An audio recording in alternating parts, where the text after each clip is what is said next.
Good morning, everyone. It is Zena Krogadal with American Dream Makers. So glad you could join us today. I have an incredible guest joining us this morning, and she is absolutely rocking this world with some amazing things happening going on in her life, in her community, all sorts of things. But first, before we get to our special guest, Terry, I want to let you know that if you are watching this live or even on the replay, if you could go ahead and share this out so that Terry's message can get out. It's an amazing message. So you definitely want to get this shared out. And also, we are using StreamYard. So if you can go to streamyard.com/. Facebook and give StreamYard permission. That way we can see your comments as they pop up. And of course, if you are on here, we would love to hear from you. So don't be shy. Let us know you're here. And also ask any questions that you would like. So our guest today, Terry, she is doing some just awesome things. She's got Awaken Your Lioness .com, and it is a nonprofit ministry that is helping break generational curses among women who have really had some struggles. So without further ado, I want to bring on Miss Terry. Hi, Terry. How are you? Good morning, Zena. I'm so happy to be here. How are you doing? I am so happy that you are here. I'm doing really well. I woke up to a blanket of snow, and I don't know what it is about snow, but it makes my heart happy when I see it. So I'm having an extra blessed day. Terry, how do you pronounce your last name? Is it deAragon? deAragon. Yes. deAragon. Wonderful. Yep. Well, Terry, tell us a little bit about yourself and where in the United States do you live? So I am in Westminster, Colorado, just outside of Denver. And I have been a native here lived here all my life in the same neighborhood. And a little bit about me is, I've been a registered nurse for almost 17 years. So I have a really big passion for serving others. And in 2019, I actually had a really difficult time in my own life. I was facing a separation and a divorce. And it really helped me go deeper within myself through that pain. And through that pain, I kind of poured myself into our local church here and got connected with a prison ministry called God Behind Bars. And in that ministry, I really found a passion for serving women who are also overcoming childhood traumas and traumas of in various ways. And so this, really was the birth of Awaken Your Lioness Spirit. And our mission is to really restore hope, dignity, integrity to imprisoned women. Wow, that's amazing, Terry, that you turned a challenge and I have been through a divorce myself, and I can tell you that is a very painful process. But I am so glad to hear that you turned your pain into something that really has been able to help others overcome the things. And so tell us, I guess, walk us back to that just a little bit. And I know that 2019 was, right before 2020, which the whole world kind of got shook up. So that must have been a very challenging time for you. And you also have children as well, correct, Terry? Yes. I have 4 boys. 4 boys. So you found yourself becoming a single mom, and yet you dove into serving others. So give us a little bit of what was going on at that time. Just a little bit more detail of that. Okay, so it kind of goes a little bit further back. When I was actually in my 20s, I had a experience where I was got a DUI and spent one night in the local jail, and it was really scary for me. And it was really the catalyst to many years of recovery that I didn't realize was happening. But in that moment, I just knew that the trajectory of my life must change. And fast forward many years later to 2019, I just realized there were so many things about me that were not, I wasn't fulfilled, but I didn't really understand what was going on.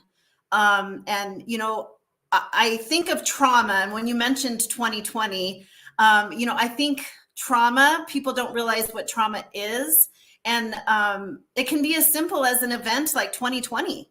2020 was traumatic for the whole world, and things changed, and our lives were uplifted, and a lot of things had to shift. And I think when people think of trauma with women, they assume that it's always something horrific that has happened. And it's not. It can be as simple as a divorce that has led a woman to question her voice and question who she is, question her identity, cause a lot of confusion that creates them to make some decisions in their life that were not beneficial. And that happened to me when I had my DUI. There were things about me I didn't understand about myself. And being able to go into the prison and see these women, I really walked into that prison at a desperate state in my life and just wanting more. My faith had a big impact on my whole journey. It always has. But when I walked into that prison, I was staring at women I was looking in the mirror of myself. And a lot of it was environments and maybe ways of thinking that we shared together, and divorce and being in unhealthy relationships. Because my marriage was not the first. There was an abusive relationship before that had kind of set up a lot of these patterns that go on into other relationships, right? So I began to recognize that and poured myself into really just growing myself and figuring out, how did I play a part in some of these things that were happening in my life?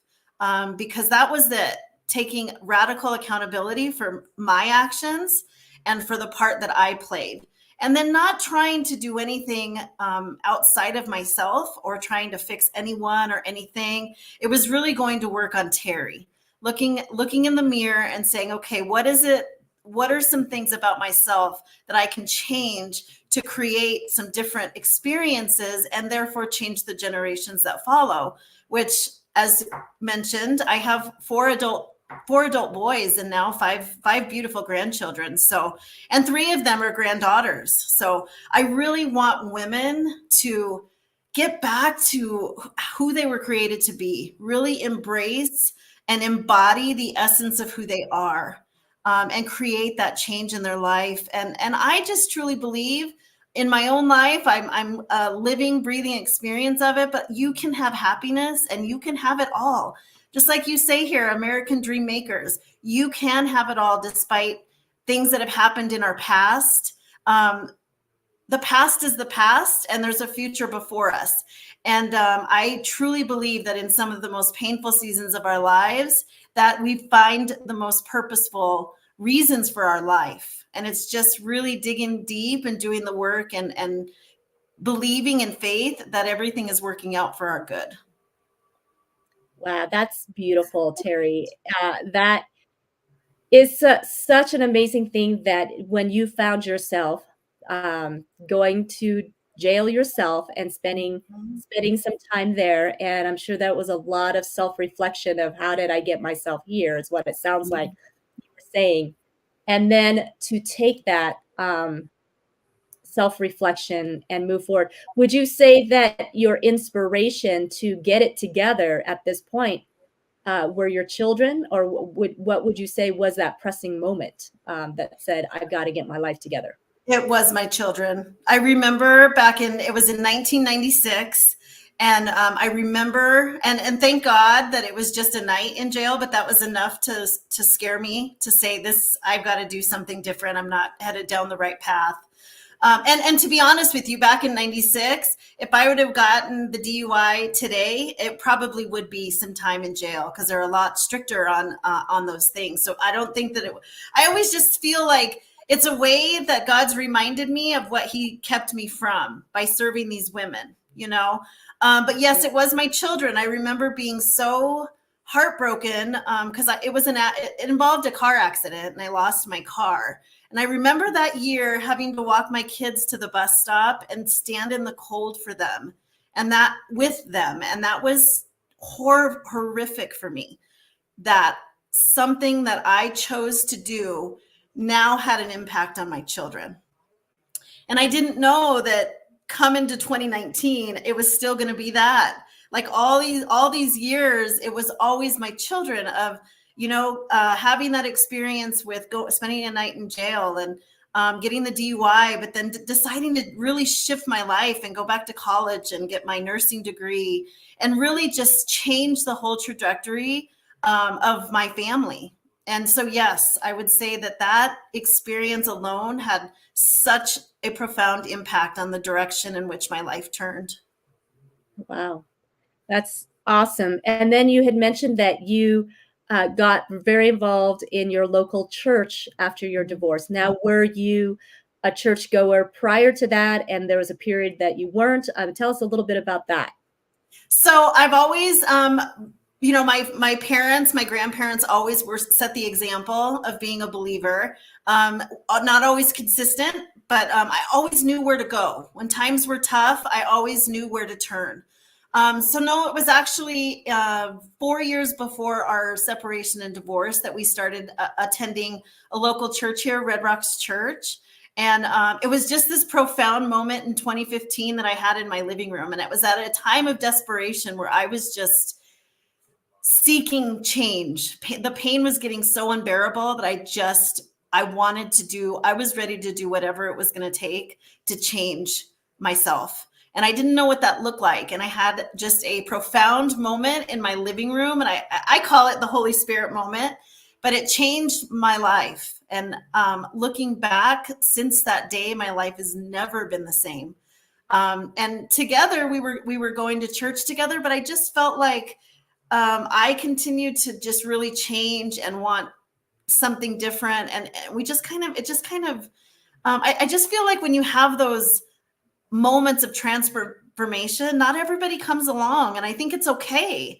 I just think that we're all on a journey and on a path in our life, and some people are here to stay forever, and some people are not. Some people are not called to continue doing life with you, and I had to really grasp that, and I had to really get understanding on what was happening in that season of my life, because it was very confusing. But had I not stand firmly on my faith, I don't know that I would have gotten through it. In fact, I probably would not have. Well, that just really is a testament to the power of a grandma that prays very consistently for her grandchildren, that there's no getting away from it. So thank God for your grandmother who was strong in her faith and didn't give up on you, and that you turn things around and really listen to the voice of God.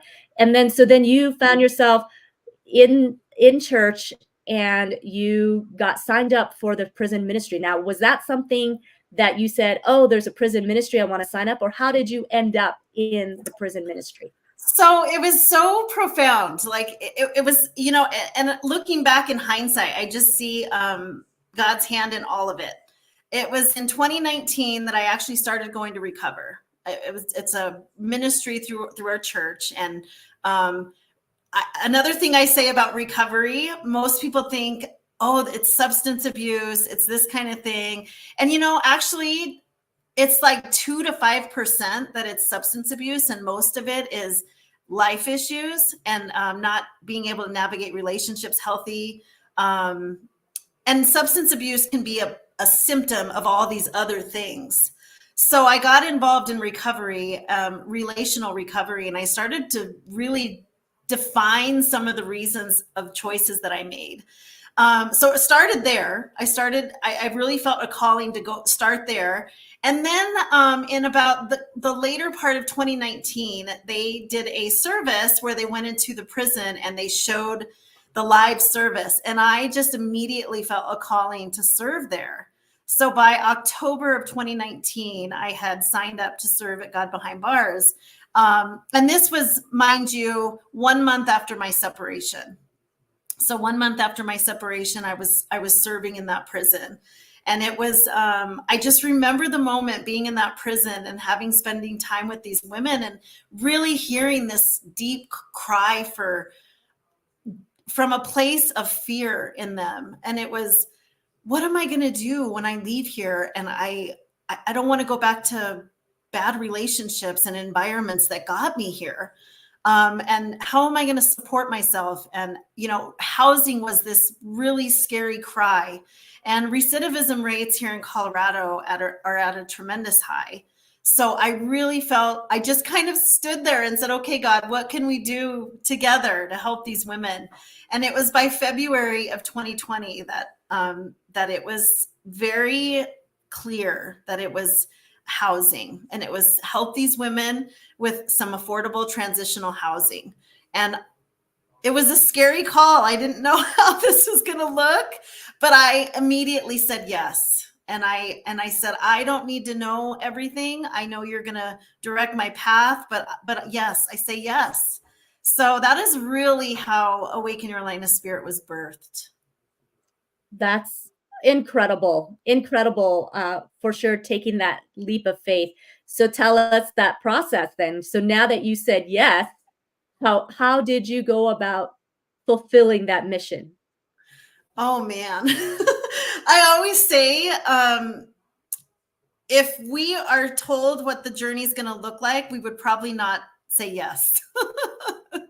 So it's been, it's allowed me to continue in my own personal growth, to continue to just step out and do scary things, because it was a very scary goal for me.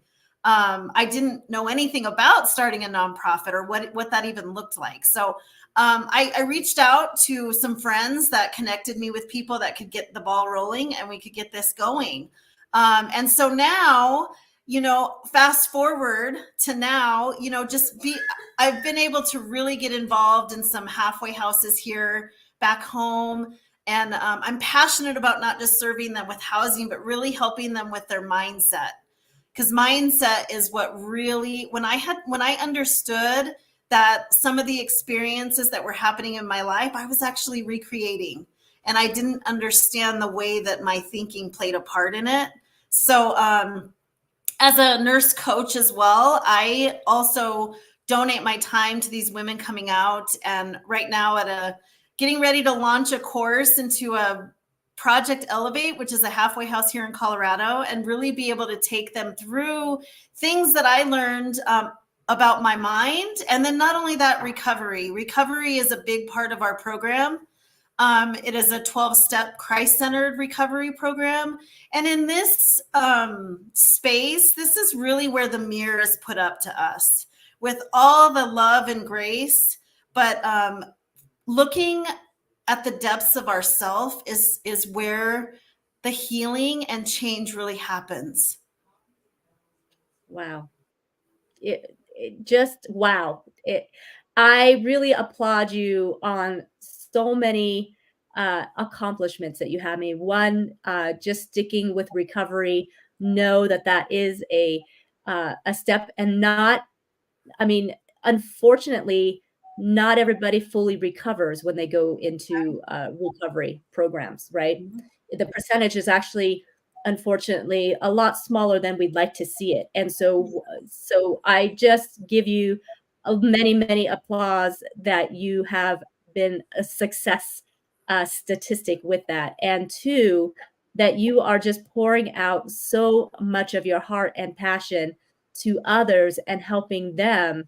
Sounds like helping them. This is the vehicle that is helping them to change, like you said, the mindset.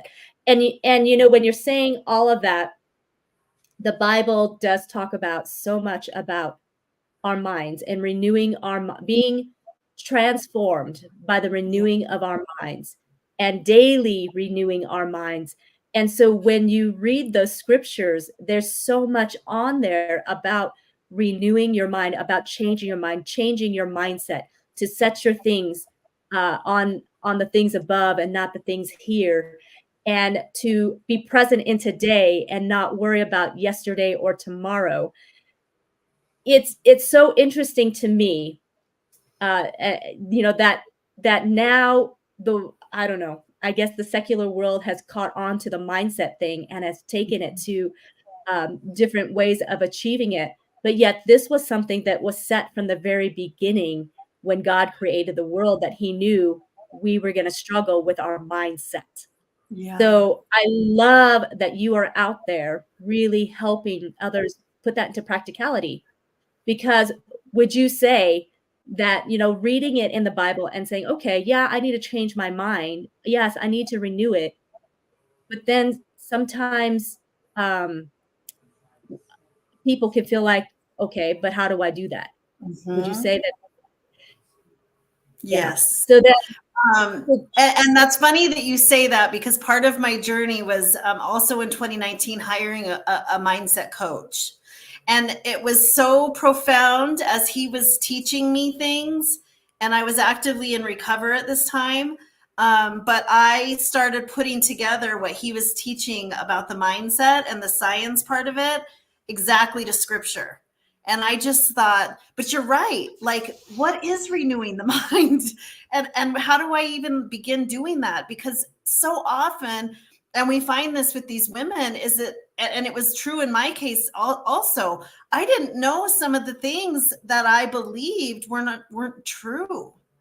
So we grow up environments and often take on belief systems of people that actually mean well and love us, but are they true? So getting back to really who you are, who you were created, you know, who you are, what is your identity? But that identity has to come from Christ, and that was huge for me, understanding what he was saying. And you said something very profound that I love, and I love sharing that. It is a daily decision. It's a daily decision. And you know, I still actively work out my recovery, and also serve on the ministry at my church, and love supporting women through it. But it's not that I've got it together. It's that I still continue every day to make the decision to walk out my recovery in this life. So it's an ongoing journey. that's awesome. And what an example you're leading your children and your grandchildren to do this. And you are absolutely a lioness. And I love the name Awaken Your Lioness. Yeah. Your Lioness. I'm gonna put that on here. Yeah. awakenyourlioness.com. So absolutely go to this website and check out Terry and more of her story. So Terry, as you were in the prison ministries, you saw such a need. So as women were coming out of prison, uh, was that the spark that was like, I need to really help these women. It was being able to spend time with people in the prison that were actually on, we call it pre-release, and some of these women were getting ready to get out, like that, you know, they're preparing. It could be weeks, it could be a couple months, but in that preparation of leaving is where I really heard and could feel their cry for help. In Colorado, and I, you know, probably nationally, there is a lack of housing when it comes to women. Um, there's more opportunities for men to get out and get into some transitional housing, more so than there is women. So I really, really felt that call. And being out there, being the boots on the ground, and collaborating and meeting other nonprofits out there, this is 100% an area of need, and an area that our community just really must answer the call. You know, I just truly believe, back in biblical days, I just truly believe if Jesus could be walking here on this earth today, he would be in a prison. Well, he did hang out with those that were struggling, right? He sure did. So, you know, finding a way to uh, heal within ourselves, and then get out there and help others, pick them up, and help them through. And you said it exactly. Not everybody makes it through. But that is a decision, because I truly believe we can all make it through.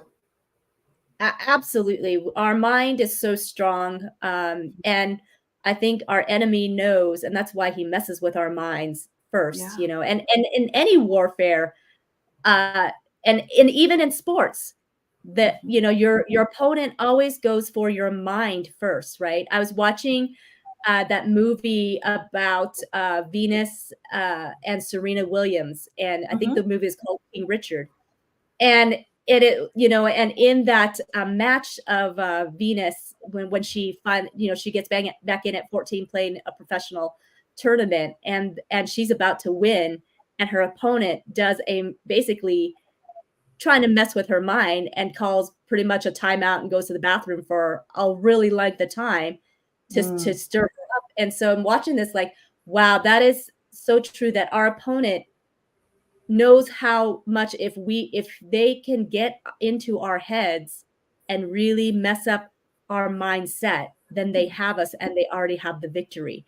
So Terry, I love that you are out there and just giving this message out there and helping ladies. We've got a Facebook user, not sure who this is, but says, I will play this back. This aligns with my jail ministry here in Prescott. Oh, this must be Diane Blake. I would love to connect with you, and I'm in another meeting right now. So absolutely, I will make sure I connect you with my friend. I'm guessing it is Diane that just made that comment, and she has a great she leads a great prison ministry here too. So absolutely. And I really love your passion of really wanting to dive in, and yes, she says yes, it's Diane. So awesome. Thanks, Diane. Make sure you guys connect for sure. Hi, Diane. I absolutely love that you have really made it a mission to go in and see the lioness in each lady, and see that potential, and see the woman that God sees, not the outside stuff that's happening, but the woman that God sees, and that you're helping to pull that woman out and get her revealed. Love that, Terry. And we absolutely need more boots on the ground helping you. So if people would like to donate to this nonprofit, do they go to awakenyourlioness.com or how do they? Okay. They do. And they can go to awakenyourlioness.com.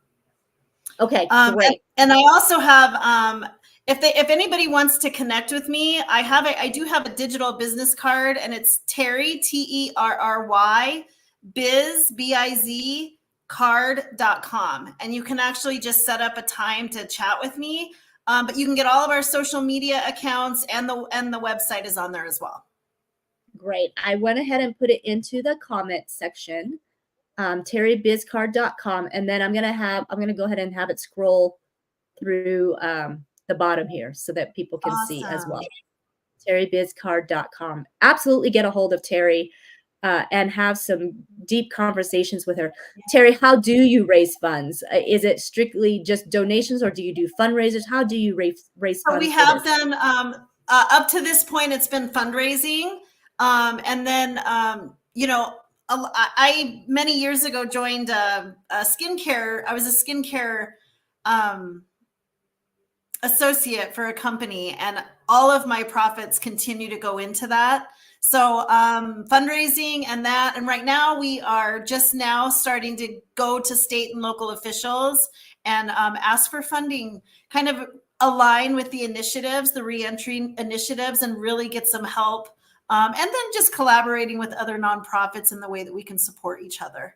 So yeah, that's kind of, we're getting ready to, we are now positioned in a place that we are doing a telethon coming up in March, where we're going to be asking for 20 or 200, either $10 to $20 ongoing donors that just, $10, $20 a month, but just on a recurring basis. Very nice. Very nice. Yeah. Well, make sure you let us know in our group page and all that, and share when that's happening, so that you can get the support that you need for that. Because I sure will. Because ministry takes money. Yes. I know we just live in a world where, it just does. And, but where God leads, he absolutely provides. Oh, And yeah. I'm so glad that that is happening for you. So tell us too, how has all of this affected your family life? Like, um, sometimes when we are pouring ourselves out on a mission and in ministry, I know that sometimes it can be very challenging balancing out the home life, and especially being a single mom. How did you do that? Because there may be others that are sitting there like, okay, this sounds great. I feel really inspired by Terry, but I've got Yeah. a family that I got to take care of, and this sounds like there's a lot of time that you have to put into. So how do I manage, my family life and ministry to this degree? So please let us know Well, how you.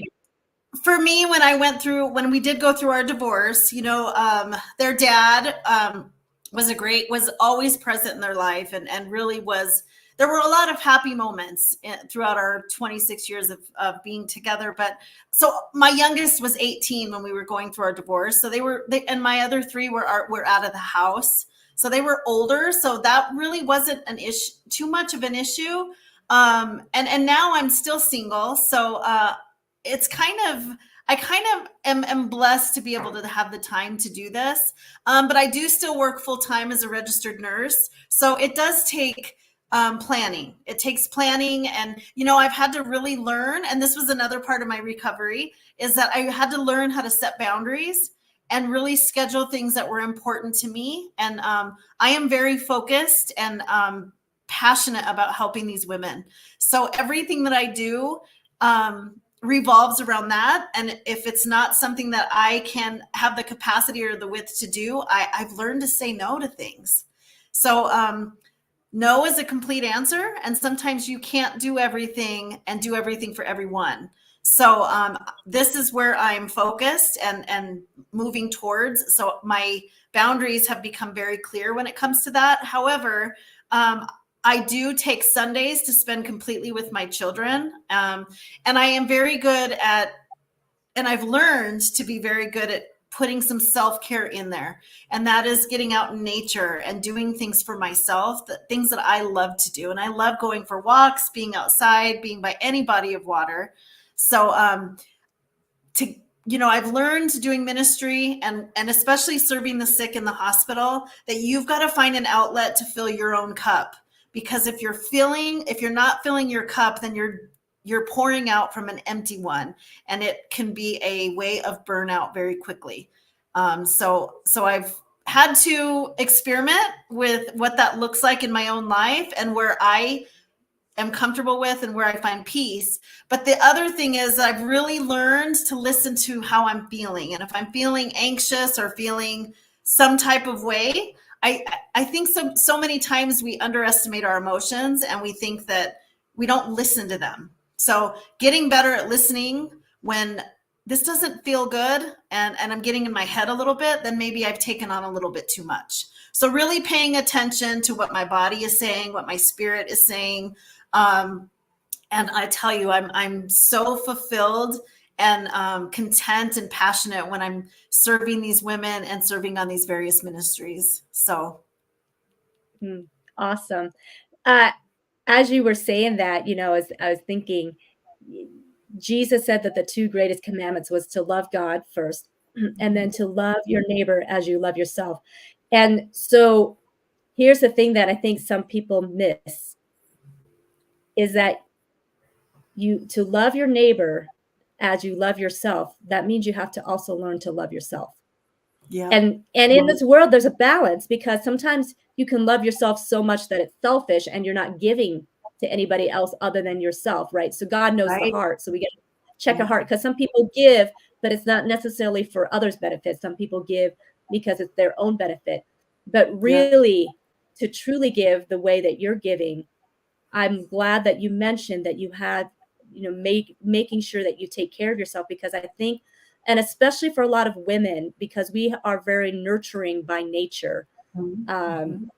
that we tend to take care of everybody else, but then we put ourselves on the back burner, thinking if we take care of ourselves, then we're considered selfish. Like there's that image, there's a right, what Yeah, people perceive And I am so glad that you are laying it out how important it truly is to have that self-care and to refuel yourself.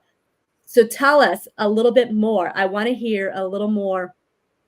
How do you refill yourself? I know you said you take walks and you do those things, but also there's an element in there too that I think, and you've already talked about it some, but I'd like for you to expand about it on it a little more. But it's belonging and being part of a tribe, being part of a group, being part of fellowship.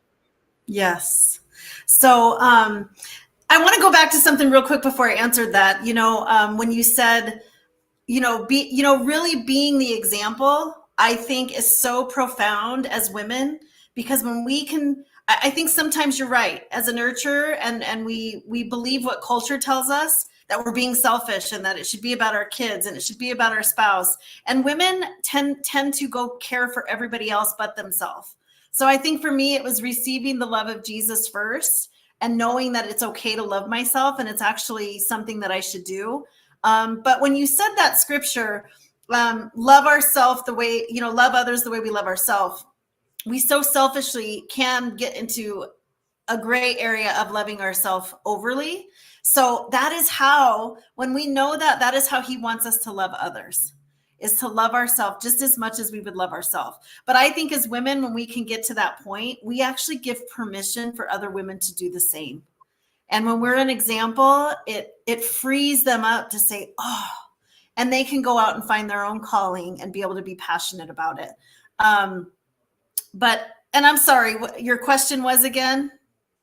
Oh, that part of the refilling, Yeah. refueling and refilling, is, being with a tribe, being with a Yes. group, being with people, not that you're not on your own. So I'd love to hear more about that, because I do think that that's an aspect that's important, because sometimes when we do awaken the queen or the lioness or that strong woman, sometimes we think we don't need anybody else. Yeah. But the truth is, We do. And you hit it on the head. And that is one reason why I continue to serve on the recovery ministry, because that keeps me humble. Like, it reminds me of what I have been brought through.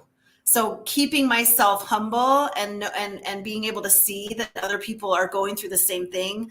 But we are created by design to be in community and be around others, and lift each other up. Iron sharpens iron. So I love the women that I have been surrounded by through my church and through the recover community and the God Behind Bars community.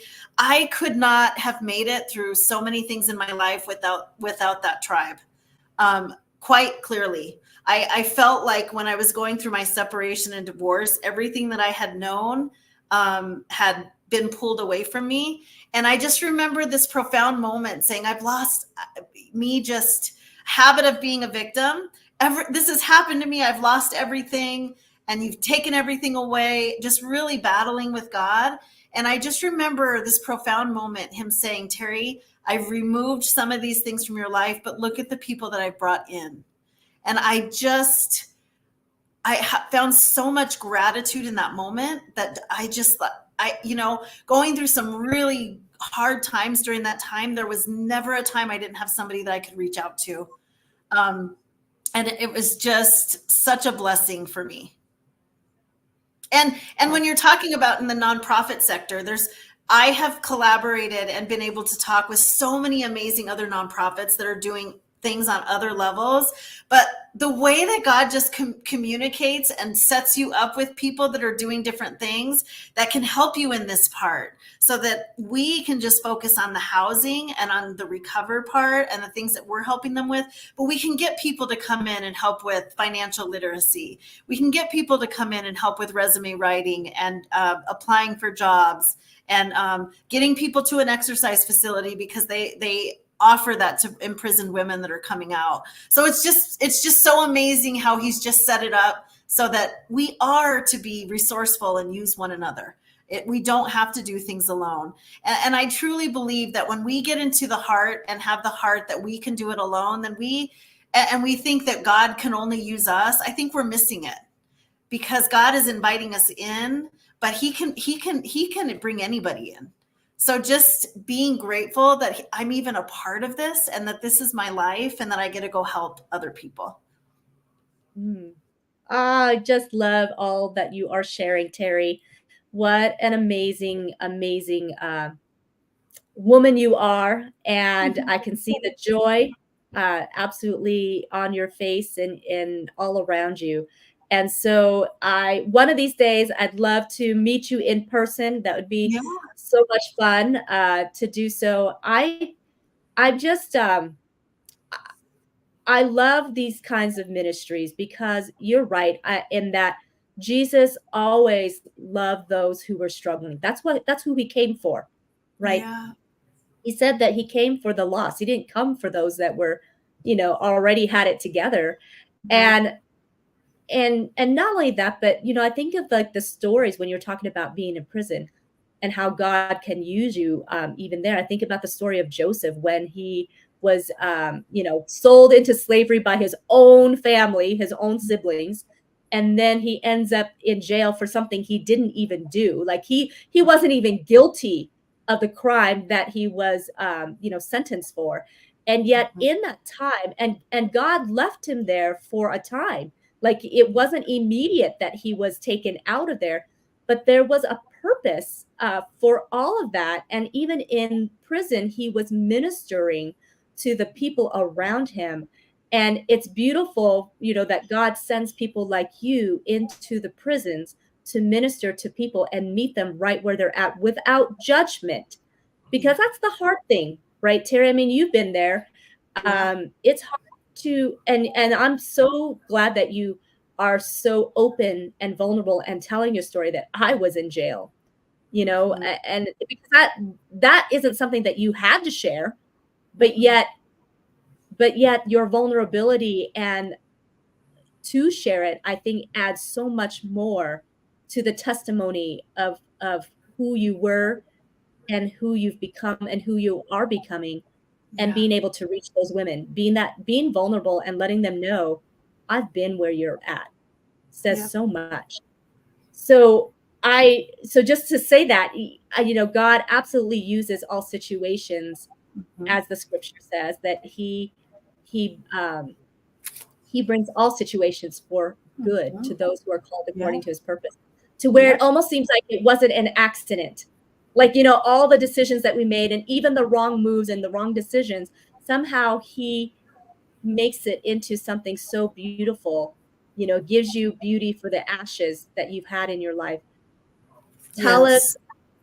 Terry, what that has really meant and how has that impacted your children and your grandchildren? Because now that you're a grandmother and you've got Mhm. grandchildren, you had a praying grandmother. Now that you're a grandmother, what is it like, and where are you at with all of that?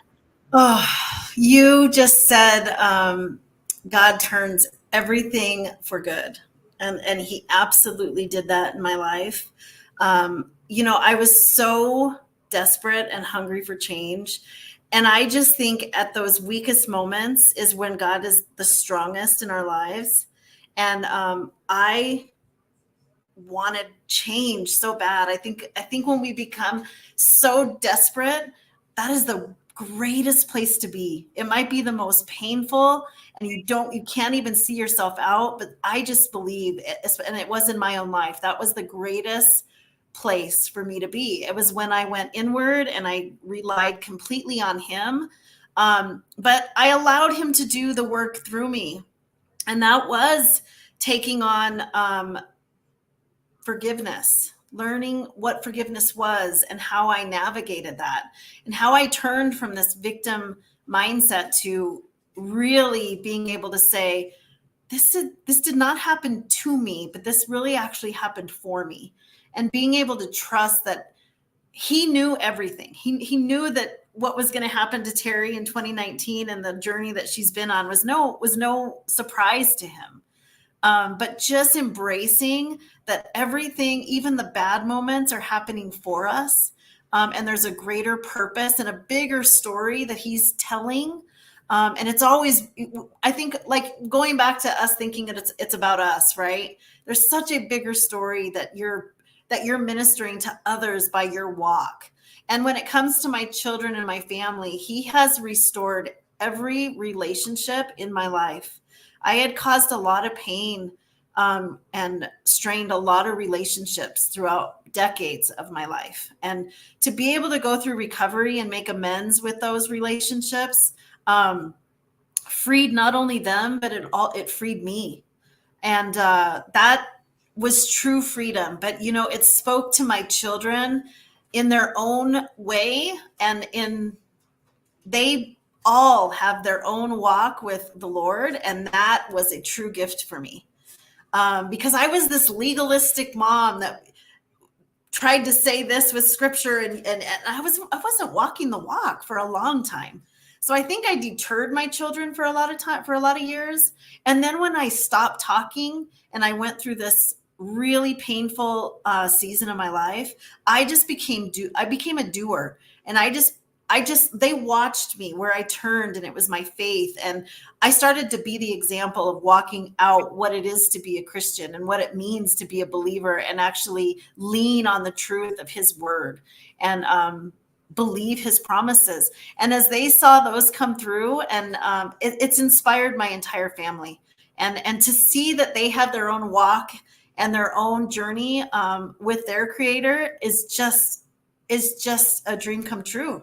And I'm so grateful for that. So I just get the chills even talking about it. And to see my grandchildren just loving, even just starting a relationship now at a younger age, you know, our greatest thing that we can do is lead our children to the Lord. And, you know, no matter where they go in life or what things come up on their own path, they will always come back. And that's amazing. That is amazing. And wow, what a testimony you have. And so keep speaking it, keep getting it out there to as many people as possible. Do you have a book? Are you in the process of writing a book or anything? You know, I've had several people say that. Terry, you need to just write a book. And, you know, it's been something that I've been playing with actually recently in the last few weeks. And just, so not yet. But Well, I believe there's a book in me.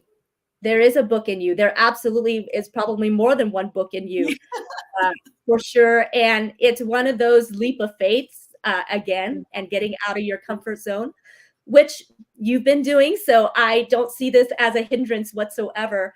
And the beauty is that there's a lot of resources out there to help you get that book out, to get that message out. Because this message and this testimony, we live in a world where we have social media, and we have information at our fingertips so quickly, right? And books are great because people still love to read books because it's information, and getting your message out to the masses, I think is very important, because we don't live in a place anymore where it's just our little world.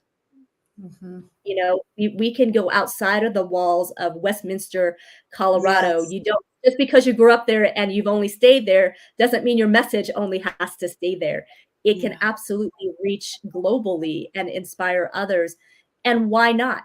You know, and I think sometimes we get kind of like, oh my gosh, I can't do that because I can't do that because then it seems like it's all about me. I'm wanting attention, and I'm wanting to do this, and I just want to give you some encouragement right here, live stream. You just spoke into me, Zena.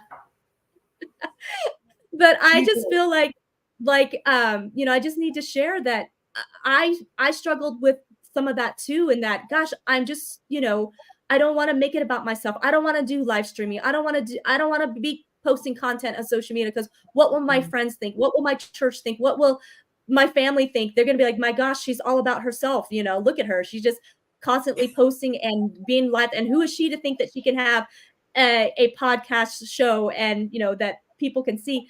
But the reality is that God placed that desire in my heart many, many months ago. I guess almost over a year ago now, maybe even 2 years. And I fought it because, and I made all these excuses. Well, I'm not techie. I'm not this. I'm not that. And yet finally he was like, do you realize it's not even about you? I've That, been there, Zena. I've been there. and I'm like, I've what? heard that.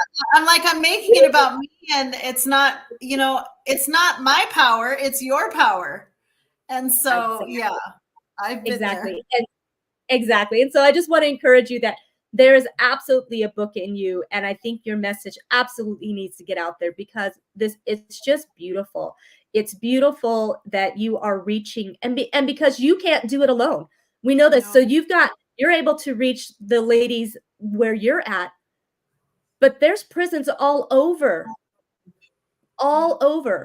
And you need to have, other boots on the ground. You need to have people in place and helping them and encouraging them so that they can go into their prisons and do the Yeah. same thing. Because what a world changer, because that is true restoration, that is true rehabilitation, right? Yes. Because let's face it, most offenders, most people who go to jail and then they come out, again, the stats are alarming. They Yeah. end up going back in. There's not very many that come out and can stay out in civilization, right? Because they don't know how to transition or they don't have the resource or they don't have somebody like Terry who is going to awaken their lioness and really be able to come out on the other end and say, I am more than enough and I am worthy to be Yeah. outside of those jail bars. So that's where I'm just saying, I just want to encourage you that I think, you absolutely need to get them. There's a lot of resources out there, and I'm excited. I'm going to say it right now. I'm excited to buy your book. So when it's out, I will be in line to purchase it. So, Oh, you really spoke life into me, Zena. Thank you so much. oh, that was the Thank Lord for sure.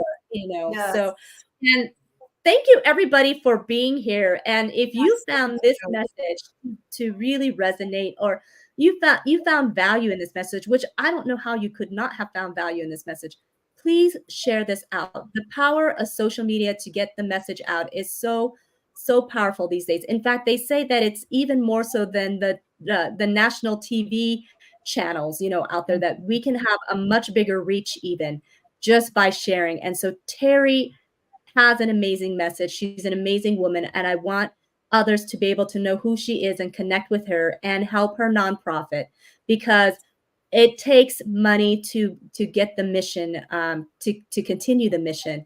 And so if you are in a place that you can give, like she said, even just $10 or $20 a month, it makes such a difference for sure. It adds up real fast. Terry, this hour goes by so fast. We've got a friend here, Jason Robinson. Thank you for being here. Great job, sister. Oh, Yes. I know he did. Jason. He's been a great supporter for us. Oh, that's awesome. That's awesome. Yeah. Well, you need more Jasons in your life. So, Yes, we do. so this hour goes by so fast, but I want to just ask you, is there anything else you would like to leave us with? Because here you are on American Dream Makers, and I do believe that the American dream belongs to all of us. And not Yes. only can you achieve it, but you can absolutely go beyond it. And Terry, you are living the American dream, and Yeah. you are absolutely helping others to live that American dream. Is there anything else that you would like to leave us with today? I would just love to say, trust your journey. Everything that you have is within you. And what I have learned in my own journey is that we don't get what God believes about us until we believe it for ourselves. And to just make yourself priority and do the work within yourself. Nothing outside of you is going to help you or bring you fulfillment. Everything that you need and everything you will ever need is in you and in Him. And that's all that I would say. But your past does never define you. It's what we do going forward. Beautiful. Thank you, Terry. Thank you so much for being on here today and sharing your heart and all of your passion. Really appreciate you, and many blessings to you and You your too. ministry that God has placed. So, Thank you, well, we'll say Zena. goodbye. Amazing opportunity. Oh, you are absolutely welcome. All right, we will say goodbye for now. Thank you again, you guys, for being here on American Dream Makers. And please be sure to like, share, and subscribe on my YouTube channel, Zena Krogadal, American Dream Makers. Also, I'm on Facebook, Instagram, and LinkedIn. And so please absolutely go and share this message because it was very, very powerful for sure. And I look forward to connecting with you all. So please reach out and connect with me if you haven't already. I'd love to hear about your American dream and how you are helping others create that American dream. So I will say goodbye for now, and we will be back with another fantastic guest.